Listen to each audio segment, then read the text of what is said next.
I shall have further such meetings later today.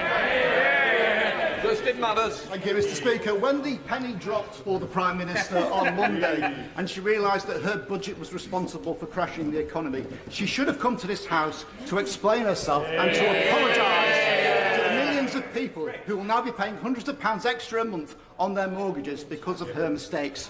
But now she's here. Can she tell us, given the absolute chaos her government has created, why the Chancellor lost his job but she kept hers? Mr. Speaker, I have been very clear that I am sorry and that I have made mistakes. But the right thing to do in those circumstances is to make changes, which I've made, and to get on with the job and deliver for the British people. And, Mr. Speaker, we've delivered the energy price guarantee, we've helped people this winter, and I will continue to do that. Maurice Robertson. Thank you, Mr. Speaker. Does the Prime Minister agree with me that local people and local councils are best placed to decide how many houses they need and where those houses should go? And if she does, will she end the top-down approach to housing targets and reduce or preferably remove the powers of the planning inspectorate? Prime Minister. Well, my honourable friend is absolutely right. We will abolish the top-down housing targets. We want decisions about homes, about infrastructure, driven by local people, not driven by Whitehall. And that's why we're setting up new, locally driven investment zones. We now come to the Leader of the Opposition, Keir Starmer. Thank you, Mr. Speaker. A book is being written about the Prime Minister's time in office. Apparently, it's going to be out by Christmas. Is that the release date or the title? Prime Minister. Well, Mr. Speaker, I have been in office for just under 2 months, and I have delivered the energy price guarantee, making sure that people aren't paying £6,000 bills this winter. I've reversed the national insurance increase, and I've also taken steps, and we will be taking steps, to crack down on the militant unions. Now, what, Mr. Speaker? I think, Mr. Speaker, that is more of a record of action than the honourable gentleman in his 2.5 years in the job. Mr. Speaker, last week the Prime Minister ignored every question put to her. Instead, she repeatedly criticised Labour's plan for a 6-month freeze on energy bills. This week, the Chancellor made it her policy. How can she be held to account when she's not in charge? Well, Mr. Speaker, our policy is to protect the most vulnerable for 2 years. I had to take the decision, because of the economic situation, to adjust our policies. I am somebody who's prepared to front up. I'm prepared to take the tough decisions. Unlike the honourable gentleman, who hasn't done anything on businesses, he's done nothing to say he'll protect people after 1 year. He's got no plan. Keir Starmer. Mr. Speaker, last week the Prime Minister stood there and promised absolutely no spending reductions. They all cheered. This week, the Chancellor announced a new wave of cuts. What's the point of a Prime Minister whose promises don't even last a week? Prime Minister. Well, I can assure the right honourable gentleman that spending will go up next year and it will go up the year after. But of course, we need to get value for taxpayers' money. The Labour Party has pledged hundreds of billions of spending pledges, none of which they've retracted. The honourable gentleman needs to reflect the economic reality in his policies. Mr. Speaker, those spending cuts are on the table for one reason and one reason only, because they crashed the economy. And working people are going to have to pay £500 more a month on their mortgages. And what's the Prime Minister's response? to say she's sorry. What does she think people will think and say? That's all right, I don't mind financial ruin. At least she apologised. Prime Minister. I do think there has to be some reflection of economic reality from the party opposite. The fact is that interest rates are rising across the world and the economic conditions have worsened. And we are being honest. We're levelling with the public, unlike the honourable gentleman who simply won't do it. And what is the honourable gentleman doing about the fact that train workers are again going on strike? The fact is he refuses to condemn the workers. We are bringing forward policies. Mr. Speaker, we are bringing forward policies that are going to make sure our railways are protected, people going to work are protected. He backs the strikers, we back the strivers. Mr. Speaker, she's asking me questions because we're a government in waiting and they're an opposition in waiting.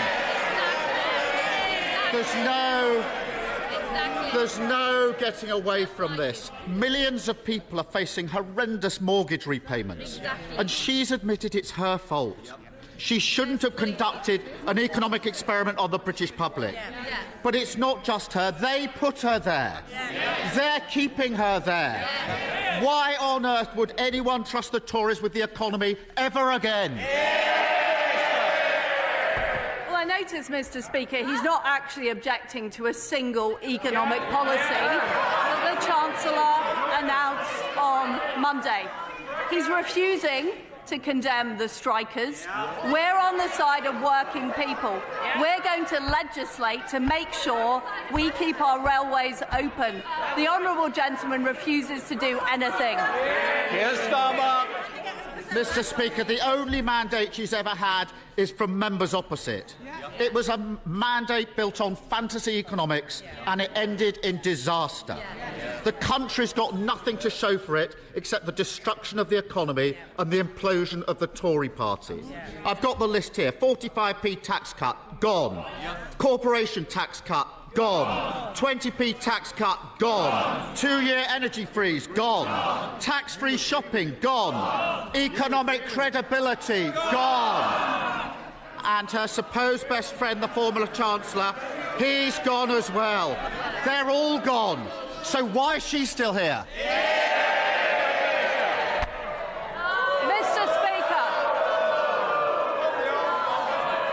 Mr. Speaker, I am a fighter and not a quitter. I have acted in the national interest to make sure that we have economic stability. Prime Minister. Order. Order. I'm going to hear the Prime Minister. I suggest that all members need to hear the answer. Prime Minister. Mr. Speaker, I am a fighter and not a quitter. We have delivered on the energy price guarantee.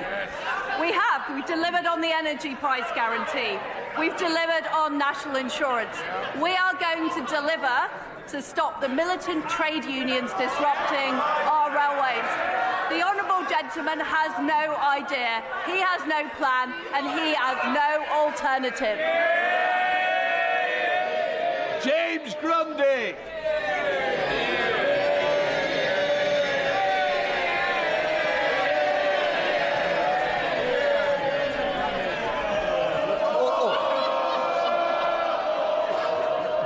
Just sit down. Sit. Can I just say, he's obviously the more popular choice. Come on, James Grundy. You've got a future. Would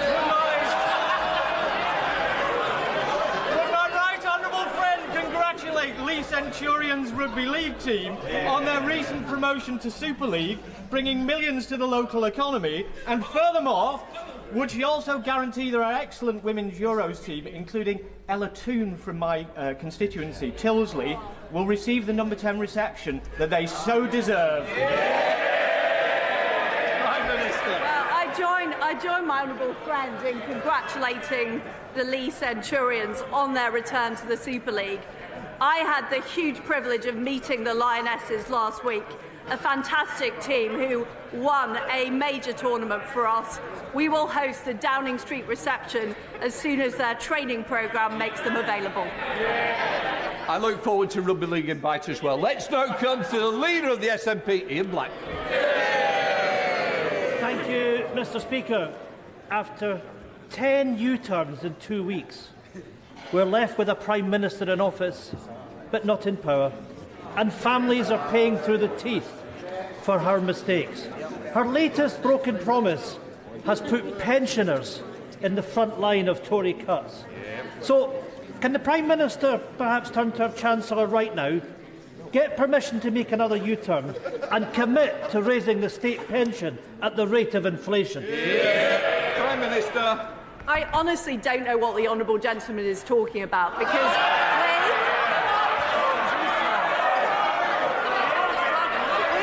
we have been clear in our manifesto that we will maintain the triple lock, and I am completely committed to it. So is the Chancellor. Well, Mr. Speaker, it's no surprising that the Prime Minister's approval ratings are collapsing with an answer like that. The worst polling result for any Prime Minister in history. She's just thrown 12 million pensioners under the Tory bus. And it's not just pensioners feeling the pain. In the last week alone, I also want to hear Mr. Blackburn. Mr. Speaker, it's not just pensioners feeling the pain. In the last week alone, inflation has risen to a 40-year high. Mortgage rates are at the highest level since the financial crash. And people's energy bills are about to rise to more than £5,000. Can the Prime Minister answer one simple question? Why does she expect everyone else to pay the price for her failure? Prime Minister. I don't think the honourable gentleman can take yes for an answer. I've been clear we are protecting the triple lock on pensions. And if the honourable gentleman is concerned about the economy, why does he continue to advocate for separatism, which would plunge the Scottish economy into chaos? Very Sambra. Thank you very much, Mr. Speaker. Over the last couple of years, thousands of homes have been proposed or built in Birmingham Northfield constituency, which puts a huge strain on GP and dentist appointments. Would my right honourable friend, the Prime Minister, agree with me that more needs to be done in the planning process to make sure that when we have large-scale developments, we have more capacity in those vital services? Prime Minister. Well, my honourable friend is absolutely right. When we build new houses, we need to make sure there are GP surgeries, schools, infrastructure, and that's why we're introducing a new infrastructure levy to make sure more of the money from developers goes on supporting local communities. Ed Davey. Mr. Speaker, millions of family carers have been forced to cut back on food and heating. One told Carers UK, "My son is incontinent. If we don't wash him in warm water several times a day, this will cause him to physically decline." So how do we pay for the gas to heat the water if we are currently at max budget? Vulnerable people and carers are struggling enough already in this cost of living crisis, Mr. Speaker. So will the Prime Minister guarantee that support for the vulnerable, including carers allowance, will rise by at least today's inflation rate of 10.1%? Prime Minister. People are struggling. It is difficult at the moment. That's why we put in place the energy price guarantee to make sure the typical household isn't paying more than £2,500. It's why we've supplied an extra £1,200 of support to the most vulnerable. And I can assure the right honourable gentleman we will always support the most vulnerable. They will be our priority. Hey, Jones. Thank you. Thank you, Mr. Speaker. Brecon and Radnorshire has a proud military footprint. Not least the Cambrian Patrol exercise, which I visited last week.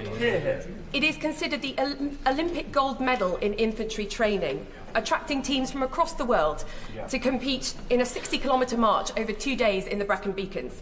Will the Prime Minister join me in congratulating all those who took part, not least the team of Gurkha soldiers from the Infantry Battle School in Brecon who took home a coveted gold medal, further cementing Brecon's special place in the UK Armed Forces? I join my honourable friend in thanking everybody at Brecon Barracks who organises the exercise Cambrian Patrol each year. It is a world-class training exercise, and I congratulate Brecon's Gurkha soldiers for their fantastic achievement of a gold medal. Well done. Dr. Philippa Whitford. Thank you very much, Mr. Speaker. It took just 5 working days for the Prime Minister to crash the pound, damage pension funds and send people's mortgage costs spiralling. Her new Chancellor may have reversed almost all of her policies, but the damage has been done, and we now face yet another round of Tory cuts and austerity. So I'd like to ask the Prime Minister and those sitting behind her, why is she still at the dispatch box, and when will voters get their say on this disastrous government? Prime Minister. We are facing very, very difficult economic times. I took the decision I had to in the interest of economic stability. And what is important is we work together, including with the SNP, to get through this winter and grow the economy. David Jones. Thank you, Mr. Speaker. The Prime Minister is to be commended for securing the passage of the Northern Ireland Protocol Bill through this House without amendment before the summer recess. Can she confirm that it's the government's intention that the bill should remain unamended, and in particular that the European Court of Justice should have no jurisdiction in any part of the United Kingdom? Prime Minister. I am completely committed to the Northern Ireland Protocol Bill. It deals with the very specific issues we face in Northern Ireland, the free flow of trade, and also making sure that the people of Northern Ireland are able to benefit from being part of the United Kingdom. And I can tell my honourable friend that any negotiations will reflect the same position that is in the Protocol Bill. Dame Meg Hillier.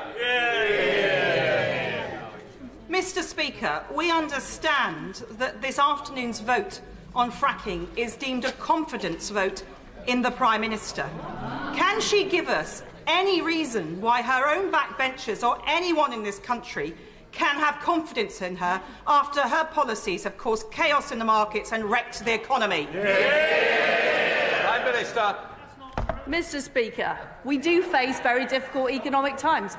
I have been honest about the mistakes I have made. But what I don't apologise for is the fact that we have helped households through this winter, through the energy price guarantee, the fact that we've reversed the national insurance rise, and the fact we are taking action to get our railways running rather than being disrupted by the militant trade unions she supports. John Barron. Mr. Speaker, there's been a number of low points recently, including the Republic of Ireland's football team singing pro-IRA songs in the changing room. We should never forget the sacrifice of those who paid the price to maintain the peace during the Troubles. Closer to home, recent events meant that spending is going to be more constrained than originally thought. May I encourage the Prime Minister to ensure that we retain compassion in politics in these decisions, including maintaining the link between benefits and inflation? Will she do that? Prime Minister. We are compassionate Conservatives. We will always work to protect the most vulnerable, and that is what we did with the energy price guarantee. We are going to make sure the most vulnerable are protected into year 2, and I'm sure the Chancellor has heard my honourable friend's representations on the contents of the medium-term fiscal plan. Stuart Malcolm MacDonald. Thank you, Mr. Speaker. Mr. Speaker, like the public at large, I've supported the government in terms of the actions it has taken to support Ukraine, not least because of what's at stake there. But right now, in order to maintain that support, as the public deals with rising prices, inflation, mortgage costs and much else, Ukraine fatigue is a real and present danger. And I'm afraid to say to the Prime Minister, she is now an active driver against that public support that has so unified many of us, that has so unified many of us to do what needs to be done. So in a time where resolve in support of Ukraine needs to be steeled, will she make sure that she commits from the dispatch box that the economic and military and political support won't be another casualty under this Prime Minister?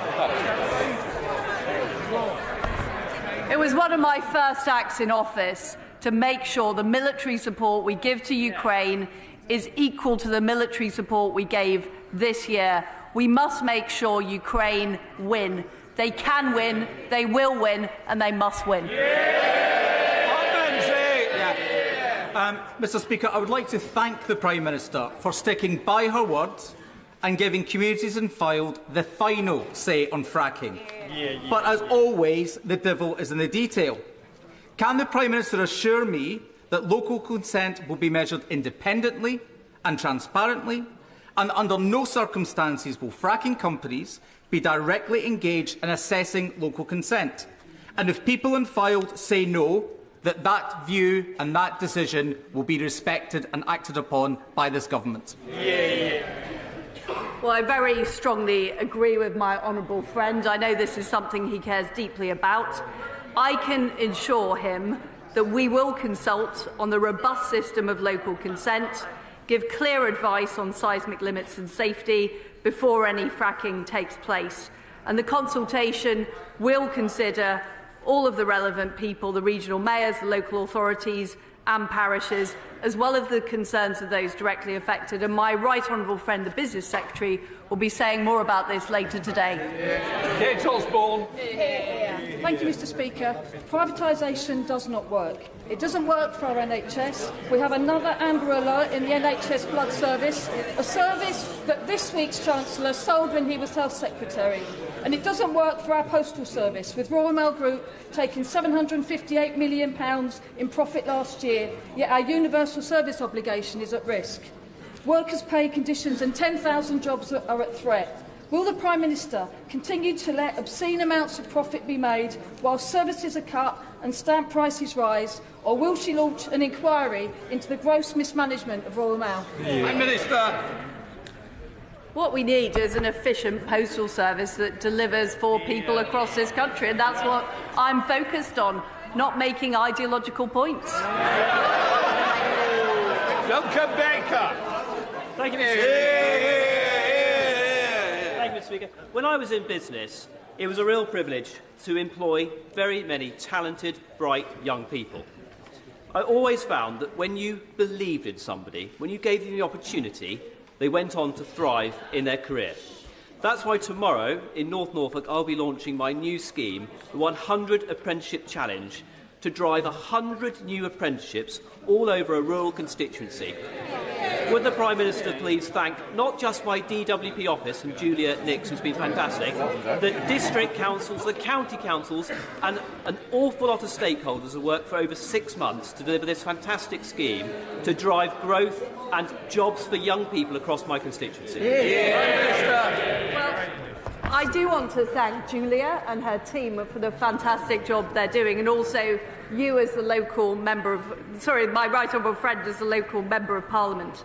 Apprenticeships are a fantastic way for people to learn and gain experience, and I'm proud that we've created 5.1 million apprenticeships since 2010. Smith.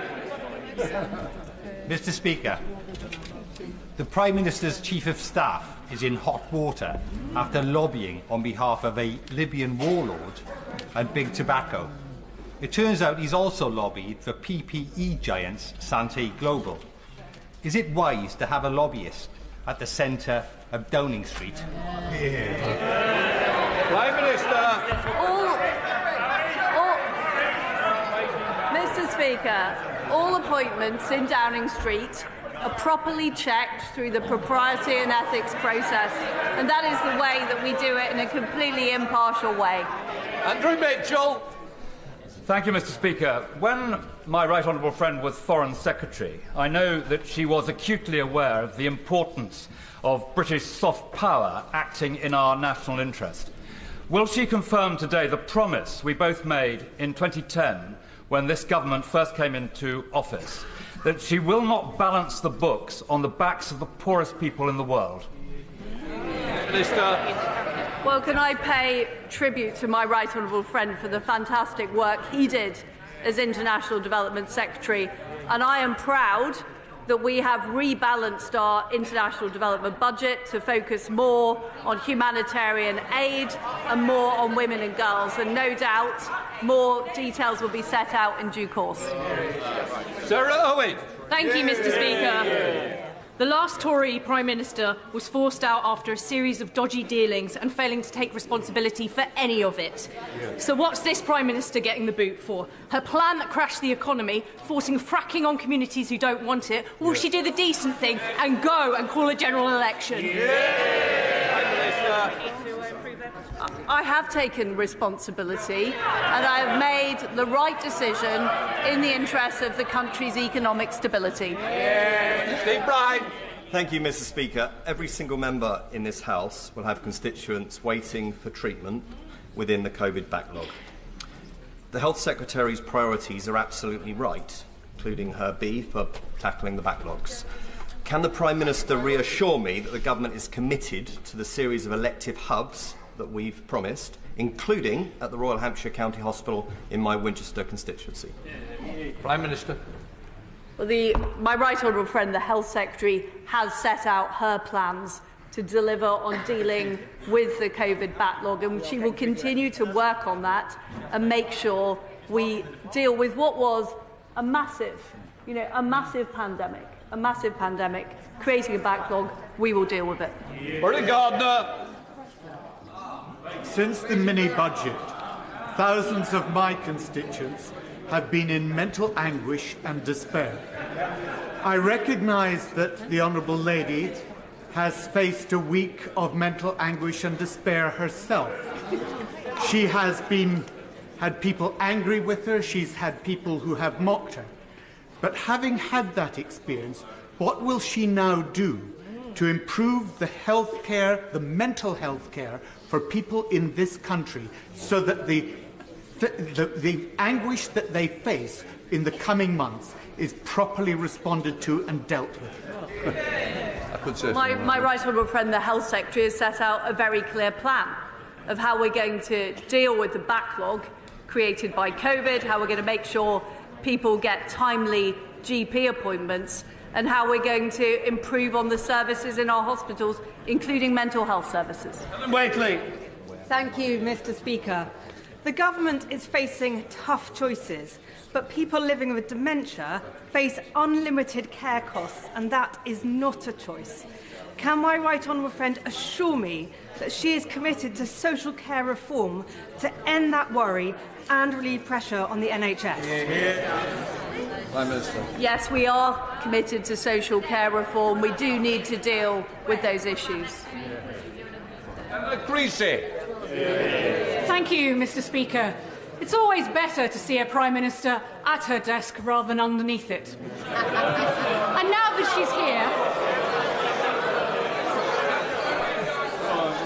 she's here, I wonder if she could tell us why next week this House will be discussing legislation that will abolish vital protections on pension payouts. It will abolish our right to watch the Olympics free of charge and airline consumer laws. How is any of the retained law bill in the British interest? Prime Minister. Well, Mr. Speaker, I think we have yet another example of somebody who doesn't want to support the British public's decision to leave the European Union in 2016. Isn't it quite incredible, Mr. Speaker, that 6 years after people voted to leave the European Union, there are people who object to taking EU law off our statute books? Now, I'm a Democrat. I respect what British people voted for. I suggest the Right Honourable Lady does the same. Richard Graham. Mr. Speaker, 30 years ago, the Westminster Foundation for Democracy was created out of the war in Bosnia so that democracies could flourish and freedom and prosperity come with it. This evening, in your rooms, we celebrate that anniversary by hearing directly from our country representative in Ukraine, from the chair of the Taiwanese Foreign Affairs Committee and the leader of the opposition in Uganda, a good example of the range of contacts that this great cross-party body funded by government is working with. Can I ask the Prime Minister if she agrees that this is a vital contribution by our government and our people to democracy around the world, and will she encourage members around the House to join us this evening? Prime Minister. Well, the Westminster Foundation for Democracy does a fantastic job, and I think we know from what has happened in Ukraine, the appalling war perpetrated by Vladimir Putin, just how precious democracy is and how much we need to do to work with our friends and allies to protect democracy around the world. And I do encourage colleagues from all sides of the House to attend the event tonight. That now completes Prime Minister's questions. I'll let the House clear.